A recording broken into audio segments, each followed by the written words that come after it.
October 2011 saw the Lake of Stars Festival returning to the palm-kissed shores of Lake Malawi for the 8th time. At around 300 miles long, this freshwater lake is the 4th largest in Africa and the 8th largest in the world. Scottish explorer David Livingstone came upon Lake Malawi in 1859 and nicknamed it Lake of Stars, a reference apparently to the numerous twinkling lanterns of fishing boats that could be seen on the lake after dark. Lake of Stars! Lake of Stars! Somehow, this 19th century nickname seems particularly appropriate for a 21st century music festival.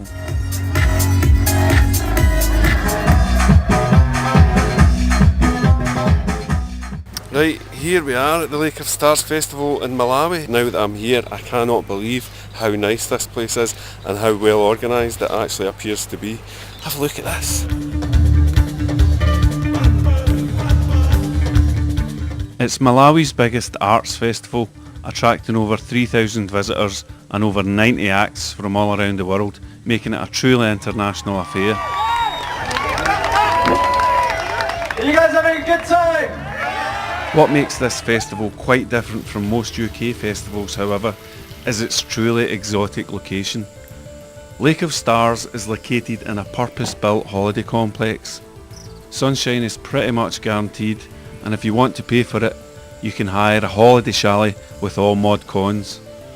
Festival organiser Will Jameson explains the rationale behind holding a festival in one of the world's poorest countries. Because it's every person that steps off that plane from, say, the UK is spending on average around about £600 in this country, and they're spending it with a multitude of different businesses and at different levels, with taxi drivers filling up their cars with fuel, buying curios and souvenirs, shopping in the markets.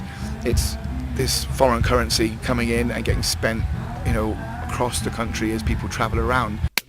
Before the festival kicked off, I met Edward, a local trader who was keen to show me around the local village. This is the Chipoka village.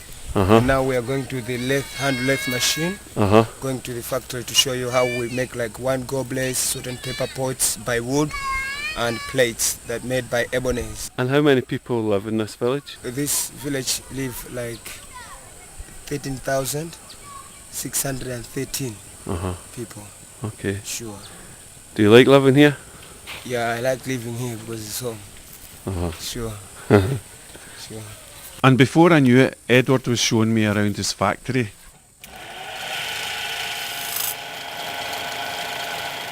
This turned out to be nothing more than a shed with a wood lathe.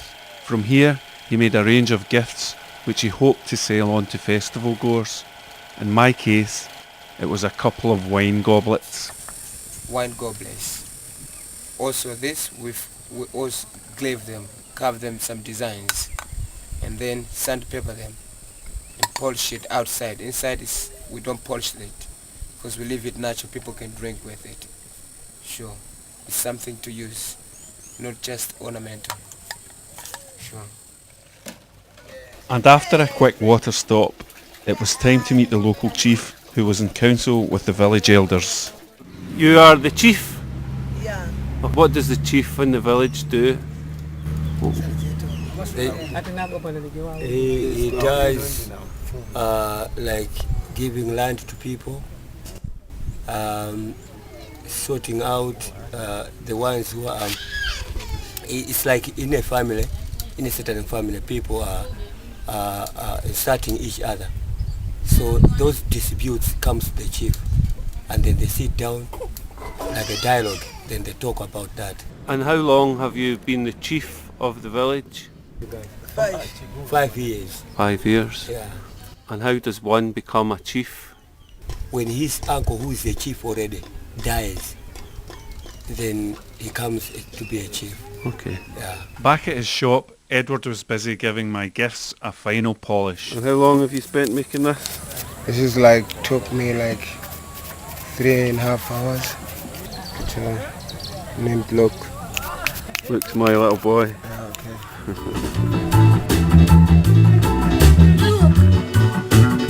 Back at the festival, the party was well and truly underway.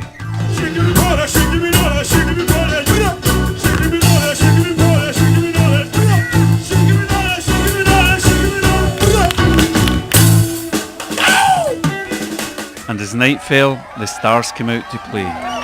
Thank you very much, Laker Stars.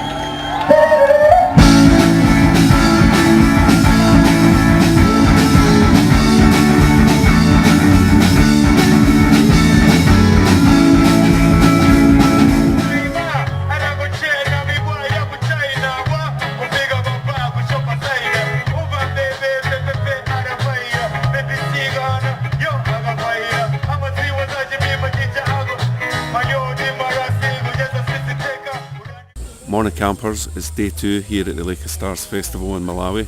Yesterday was a long, hard day, but most enjoyable. I met people from all over the world: Japan, Norway, America, Australia, England, and of course lots of people from Malawi.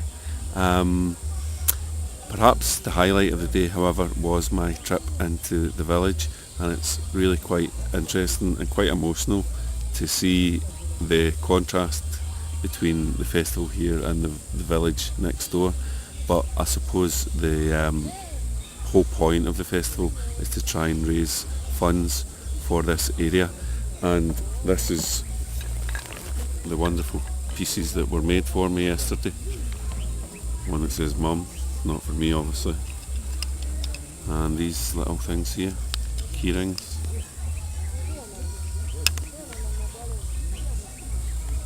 Day 2. At the moment we've just left the festival site. We're going outside to Chipoka village. Basically we are trying to get the local community involved in the festival, even if they're not able to access the festival itself. So we're bringing football, sport activities, some entertainment to the local village, just as sort of a way of thanking the local community for accepting us.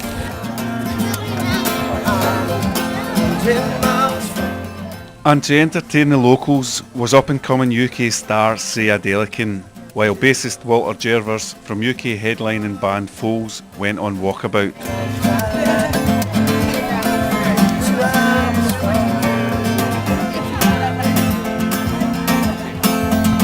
My name's Glenn and I'm the leader of the Book Bus project in Malawi. We're currently set up here on the Lake of Stars outreach program. We've set up the bus today just to allow, it's kind of an open bus. We allow the kids to come on in small groups and either read amongst themselves or our volunteers read to them, and it's just giving them kind of access to books, getting them interested in books.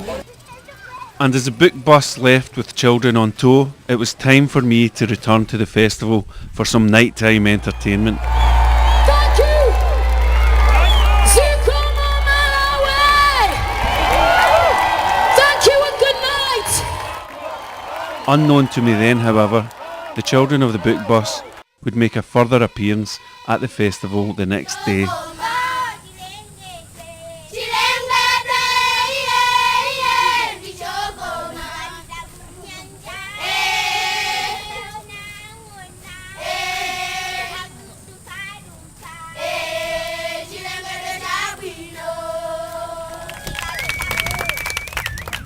Okay, so it's Sunday, day 3, the final day of the festival.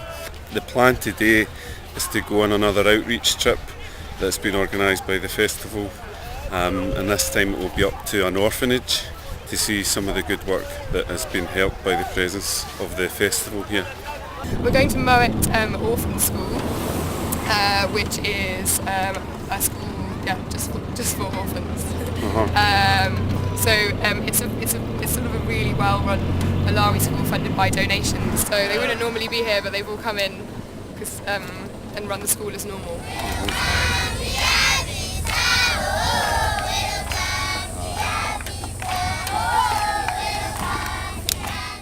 So this school was established in 1999, and then after that, some people, good people, more especially from England, they're the ones who came forward to start giving us some funds to do the classroom blocks that we have here now. So from 10 orphans in 1999, we are proud to say that this time around we have 210 children, double and single orphans. We offer them the education, we give them the food, the exercise books, blankets, mosquito nets, if possible, forget them, and even clothes which our friends give us to give the children. Until 1999, there was no television in Malawi. Today there is only one free-to-view channel, and it's estimated that as few as 500,000 of the population of 11 million own a TV set. It's easy therefore to understand the curiosity that my camera generated in the school. Whether or not these children had access to television I can't be sure, but they instinctively knew how to perform for the camera. And before long we were treated to a spontaneous performance of traditional Malawian dance.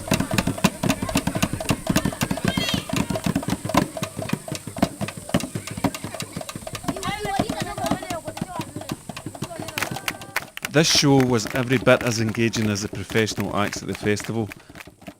And so, with the drums still ringing in my ears, I left potential stars of the future to rejoin stars of the present.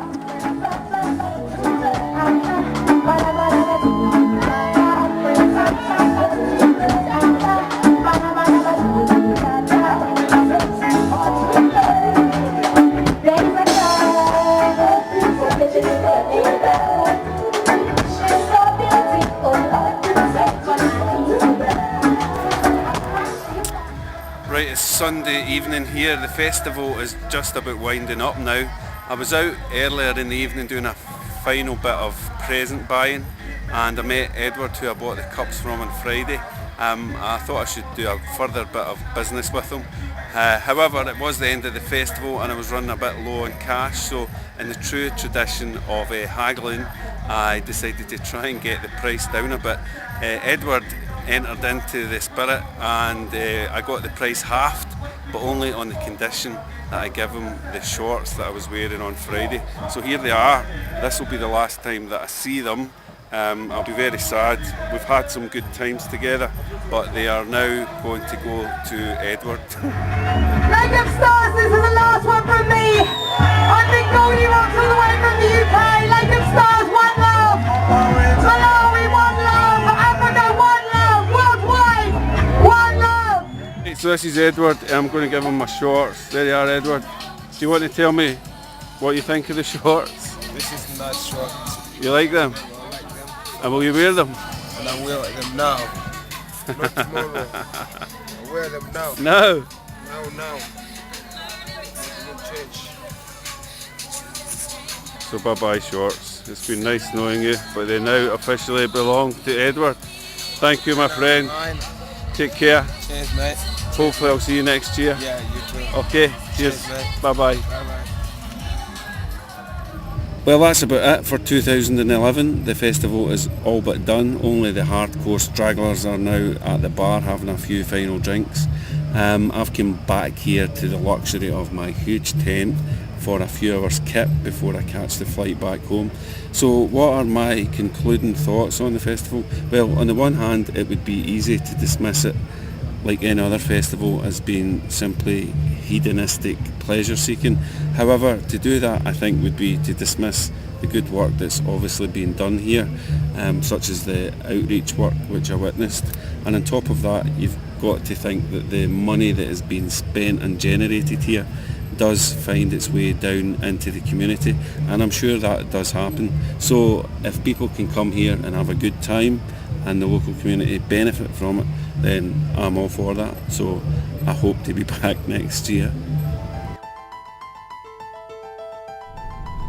Next morning, as I set off on the 4-hour journey to the airport, I ponder over my short visit to Malawi. Take away the tarmac and the telegraph poles and the scene could be one from hundreds of years ago. Malawi, the heart of Africa, is a place that time forgot. In rural towns and villages like Kupola village, the buildings that stand out are invariably mosques or churches.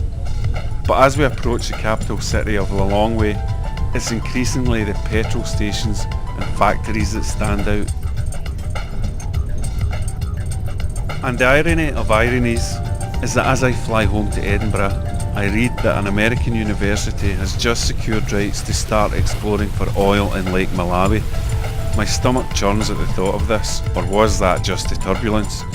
For without such exploration, my short journey to Malawi would have been impossible. In 1840 it took David Livingstone over 7 months to sail to South Africa. it would take a further 18 years of exploration before he could penetrate Central Africa and find a route to Lake Malawi. I managed to get there in 24 hours. And although Livingstone went to Africa as a Christian missionary, his legacy is not a religious one. He was very clear that the inward routes he forged into Africa would and should be followed by tradesmen and free commerce. I wonder therefore what he would now make of his Lake of Stars. Dr. Livingstone, I presume, would approve. Ladies and gentlemen, welcome to Edinburgh Airport, where the local time here is approximately 25 minutes to 9. Please remain seated until the fasten seatbelt signs have been switched off. The use of mobile telephone